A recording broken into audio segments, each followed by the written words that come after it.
this morning that was in 2017. So we've been working on this piece of music for a little while, especially for the last year. And a piece of this, the whole thing should be done a cappella, which means without wonderful bacon behind us. But because that scares the director so badly, we have modified it just a little bit. But I do want you to know before we sing that this is a piece that's not our normal. It's been a challenge for each one of us, and I'm so proud of them because they have stuck it out. And we're going to sing this piece this morning, but I think it's a very appropriate song for Lent, so I hope people enjoy it and listen closely to the words.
All right.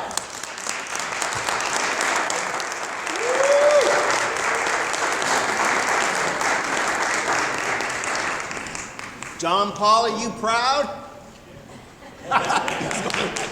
And aren't we proud? Give him a hand. I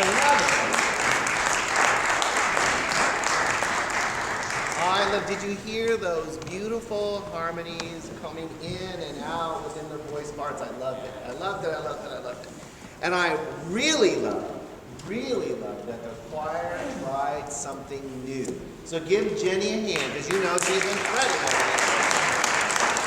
Thank you so much.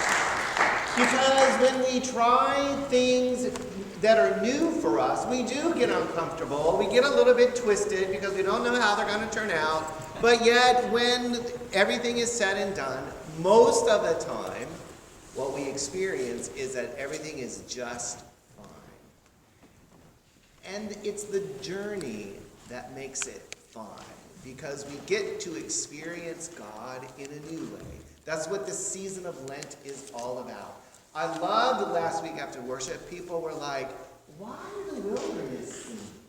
Why the wilderness scene? And so I was tempted to say, well, Chuck Bateman didn't have anything else to do. So he created this backdrop. And I want you to know that in my mind, when I asked Chuck to do this back, I thought he would be laying the pieces out and he would just do his thing. No. Chuck did the drawing in small scale, and somehow he scaled it using dots, is that correct? And then he did it all panel by panel. Can you, the amazing gift of this man. Can you say? So this idea that Lent is a time to be in the wilderness, to experience things differently, simply to be on a journey with God. Sometimes when I lived in California, I would go to the desert of Palm Springs, California. I vacationed there every opportunity I had because it was the only time in my life that I could be alone, and nobody wanted to go with me because it was so bloody hot there, right? Now, I have a feeling that if I went these days, John Porch would want to go with me because that's his favorite place to vacation yearly. But when I was in Palm Springs, often I had to learn to do my day differently because once it's about noon, it is too hot to be outside, especially in the summer. And so from noon till about 4, I would do things like go to the movies, take a nap, go shopping, take a nap, go to coffee, take a nap. You get the idea, nap. But during the mornings, especially the wee hours of the morning, it was such a joy to walk in the wilderness and see the different things that I would discover. And often, it was when I worked out growing, it was when I worked out difficulties I was having, it was when I worked out disappointments or fears that I had. And so when I've come to Virginia, I still get to have this wilderness experience, but it's in the form of trails in the mountains. I get to experience that with Kirk and with Rob and Nancy and with our dogs. And what an amazing thing. Bentley taught me something so amazing this past spring, I think it was. We decided that it was time to test Bentley out to see what he would do when he was off leash. And so we let him go. And we were nervous because Bentley is not one of these dogs that's like, oh, I'll stay with my papas and make sure they're okay. He was like darting out, right? And so Nancy in her wisdom, she's like, it's okay, Kenny. And what we discovered was that when we went around the bend, there was Bentley waiting for us to make sure that we were still there, right? And he did that often. He would look back to make sure that we were still there, to make sure that we were okay. And he loved being off leash, just loved it. And so we got to see that Bentley had changed, and his papas now had to do some changing, right? We had to trust that Bentley would be fine, and he was, and he continues to be fine. It reminds me of our relationship with God. So often, we don't think of ourselves being on a journey with God. But yet we call on God when something in our lives rocks our boat, or pushes our buttons, or insecurities are felt, or questions that we have. Is this the time to do whatever? Right? Why is this experience happening to me? And I think that sometimes God just says, okay, are you going to go and live with me, or are you going to need to stay in that small box that you have built for yourself? So I think that God's love for us is often experienced more profoundly when we take the risk to go on a journey, when we resist change, when we resist doing something new, when we resist having experiences that bring us to freedom, when we resist life the same old way as we've experienced it, right? And today's word is opportunity. Nicodemus didn't understand what Jesus was talking about. Nicodemus was confused. What do you mean, be born again?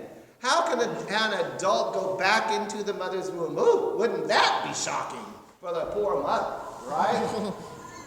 Jesus wasn't talking about things that we know. Jesus was talking about heavenly things, of having a new experience. Jesus said you have to be born of water and spirit. What Jesus was trying to get across to Nicodemus, I believe, is that Jesus was bringing a message of truth that would be born in the spiritual realm, that would be a relationship of trust with God, that the Spirit would be leading, and that through the waters of baptism, that we are named and claimed as God's beloved, and that we're marked with the sign of the cross, and we are dedicated to living in God. And so as we live into that reality, we have a choice. Will we trust that God is with us?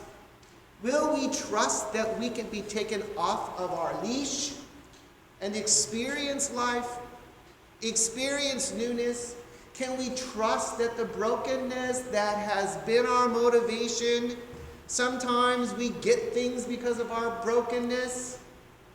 Can we trust that the leash of ridding ourselves of that kind of pain could be real? And therefore we could walk trails. And at times we have to, as we walk, we have to stop and say, oh, is God really with me? Just like Bentley wanted to make sure that we were there. Is God really with me? And then God does something to remind you that not only is God with you, that God indeed loves you more than you could ever imagine. That's the crux of John 3:16.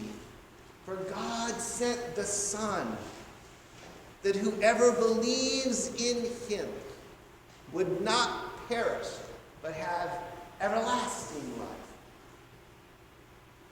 How do we understand God's love for us?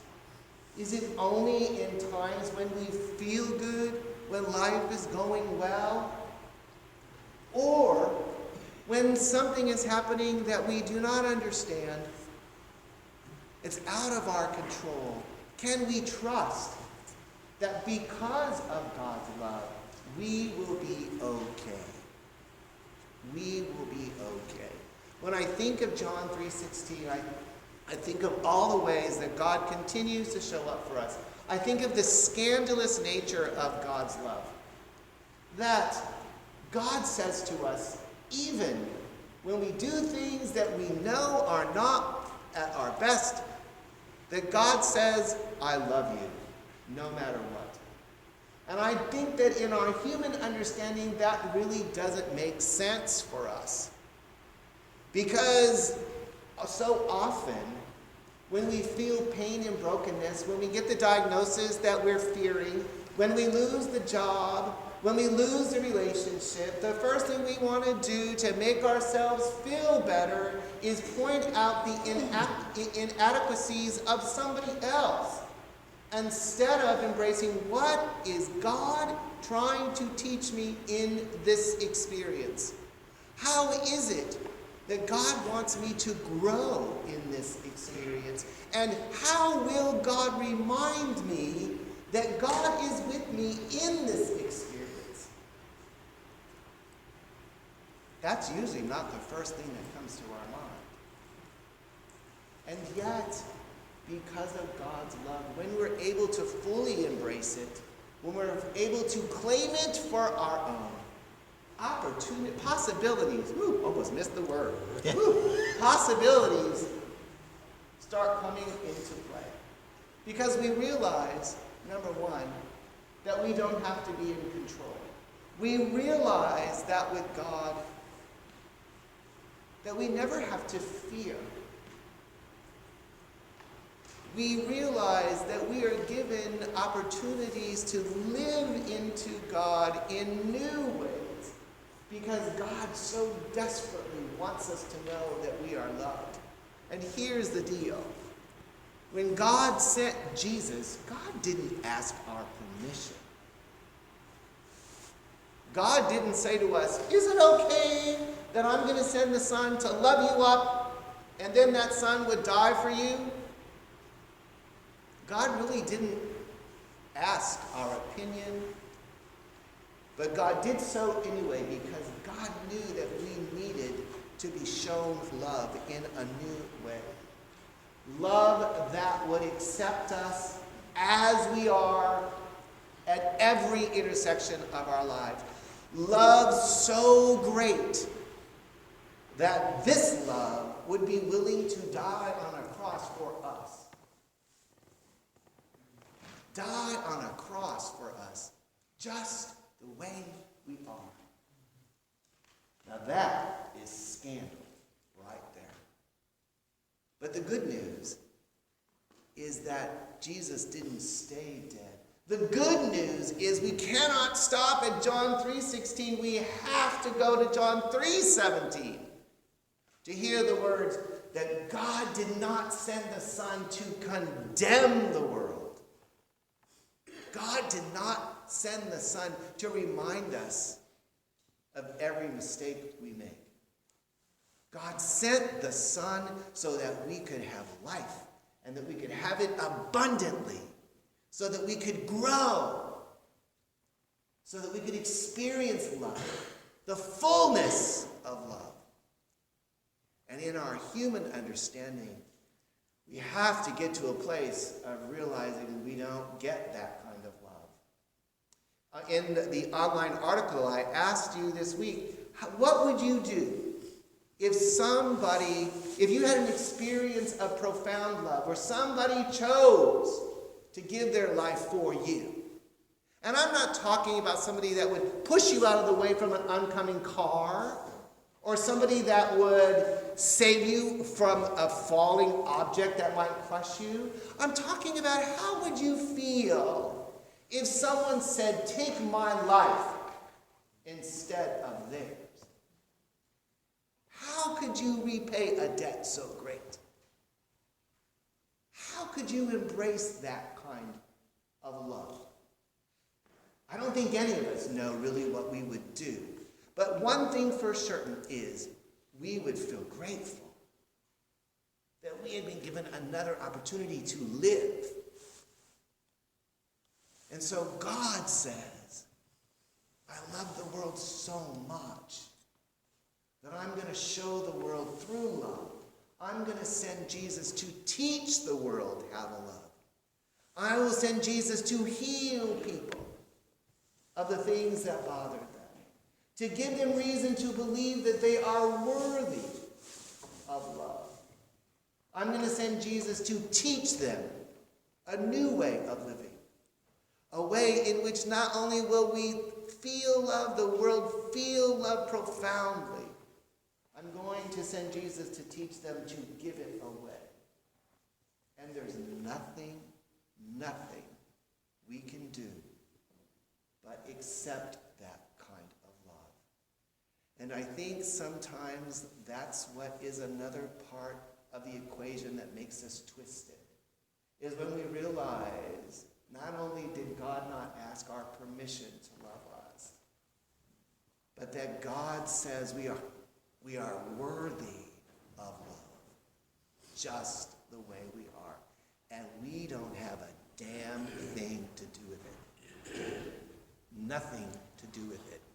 Because this relationship that God so desperately wants us to have is about God showing us that we are worthy to be loved just the way we are.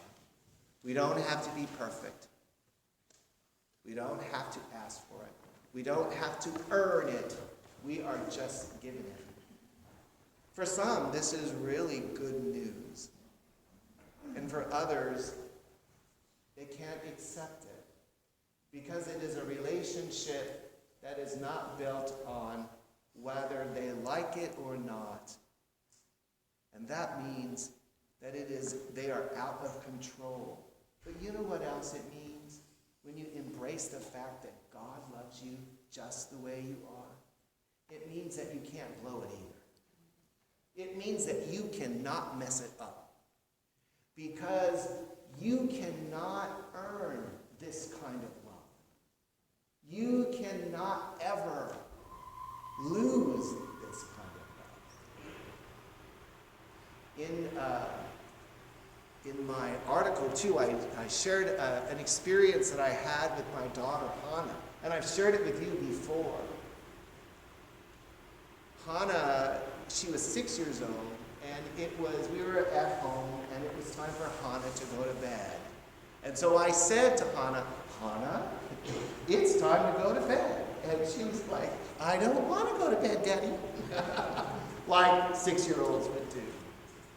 And so I said to her again, Hannah, it's time for you to go to bed. And she said, I hate you, Daddy. And I was like, well, okay. I said, Hannah, I'm sorry that you feel that way. You can hate me all you want, but I love you, and it's time for you to go to bed. To which Hannah was outdone. She was just determined, to stay up longer. And I reminded her again, Hannah, I love you, and there's nothing you can do about it. Like it or not, Hannah, I love you, and it's time for you to go to bed. Finally, Hannah went up to bed, stomping, you know the drill. I'm sure pouting and all that stuff. Faced with the fact that Hannah was loved unconditionally by me. There was nothing that Hannah would do or could do to get me to love her any more or any less. Nothing. What could she do but surrender? And I think that's exactly what God says to each and every one of us. There is nothing you can do to make God not love you. Nothing. And even when you stomp your feet and question God, God says it's okay. My question is, how do we learn about ourselves in those opportunities? And what do we learn about God in them? And as we realize that we are loved more than what we could ever imagine, and that we cannot lose that love, what possibilities open up for us? What dreams can we dare to dream? And how can we find hope in those dreams, knowing that we are loved no matter what? Think about this church.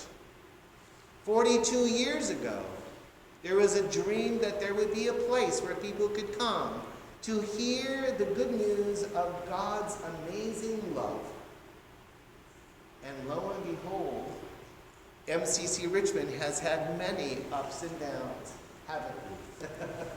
We have had many opportunities when we did not like each other, where we questioned God, where we were disappointed, where we were angry, and yet at every opportunity, God says, hey, wait a minute, you guys, I love you, and I have something for you to do in Richmond. I have something for you to do in Richmond. Get with it. And as we dare to live into that, new possibilities happened. Healing happened. Things were made right between people, between boards and committees. And lo and behold, you get this pastor from California who says, I'm going to come there and spread all my glitter on all you folks. I'm going to love up on you guys no matter what. Oh, yeah, right. And together we experience having over 100 in church on a regular basis, where lives are changed, where people are growing all the time, where people begin to dream their dreams, and not only to let it be a dream, but let it be a reality. Because in God, all things are possible. All things are possible. Does it mean it's going to be easy sailing? No. Does it mean that we have to make sure that we care for one another by being aware of this thing called coronavirus? Yes. Does it mean that we have to wash our hands more? Yes. Does it mean that we have to help people remember to sneeze in Kleenexes? Yes. But is it worth it? Is it worth it, church? I don't hear you. Yes. Is it worth it? Yes, it is. And like it or not, God loves us more than we could ever imagine. So let's live into God's love. Let the possibilities be endless. Let's live our dreams, not just hope them.